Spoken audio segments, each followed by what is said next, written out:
Well, now I want to turn to Martin Brechbiel, MMR, for his Scratch Builders Corner. So, Martin, welcome back.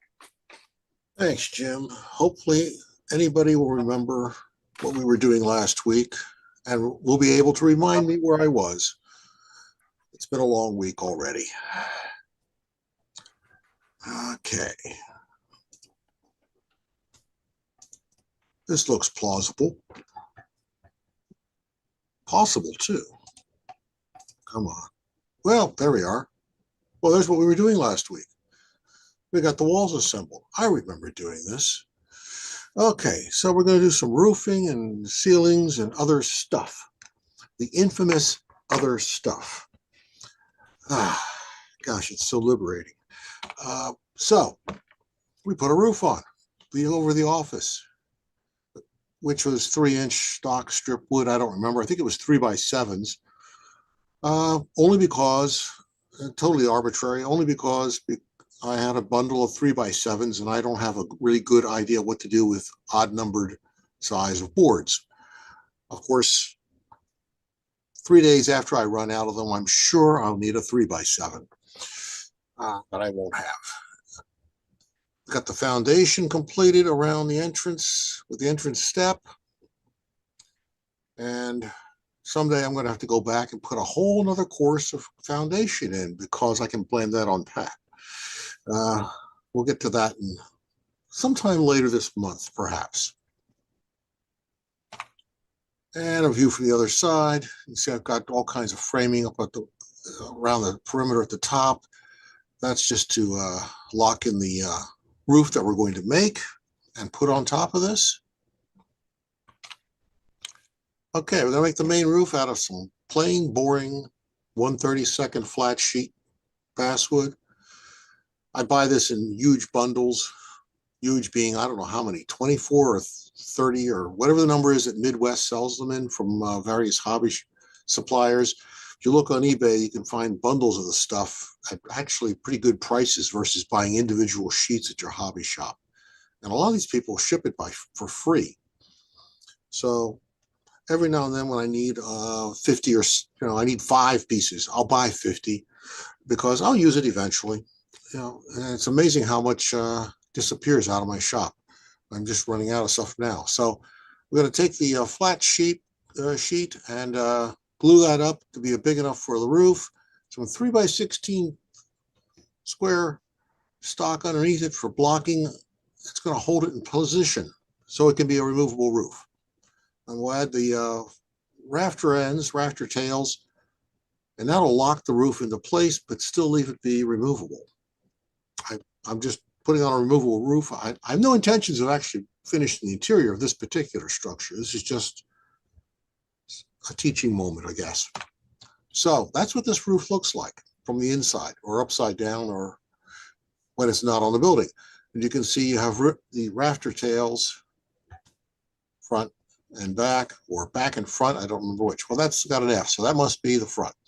And these are just on the inside of the 3/16 plus the clapboard on all 4 corners, 4 sides. And so that keeps it in place. It actually holds it down in place. And of course, some of these actually will also keep the 1/32 stock from warping. So this actually makes a decent roof that you can remove later. Okay, so we had 4 doors. I threatened we were going to make hinges.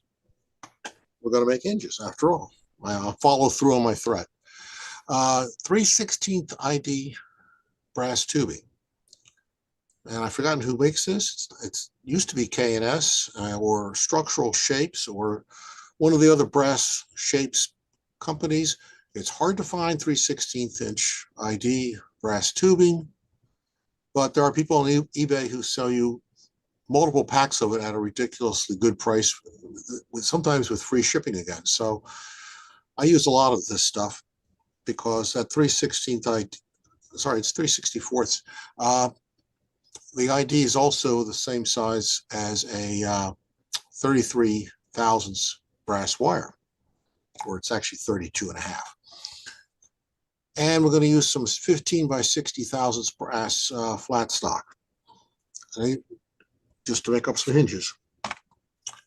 So we just clamp this all up. I got a piece of tubing clamped up, piece of flat stock, and a hemostat with some holding it together with a little bit of flux on there. One pass of the torch with some solder.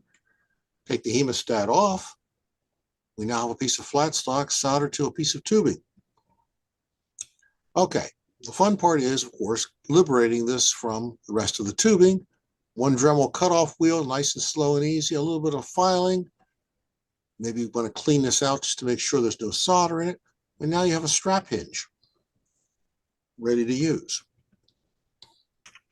And that's what your final product is. Fairly easy to do. It just takes a little bit of steady hands getting that hemostat on the tubing and a piece of flat stock, but a little bit of patience, it can be done pretty quickly. And you can see it's open. And I actually am not going to use 32 or 33 thousandths wire. I use 28, just so it makes it a little easier.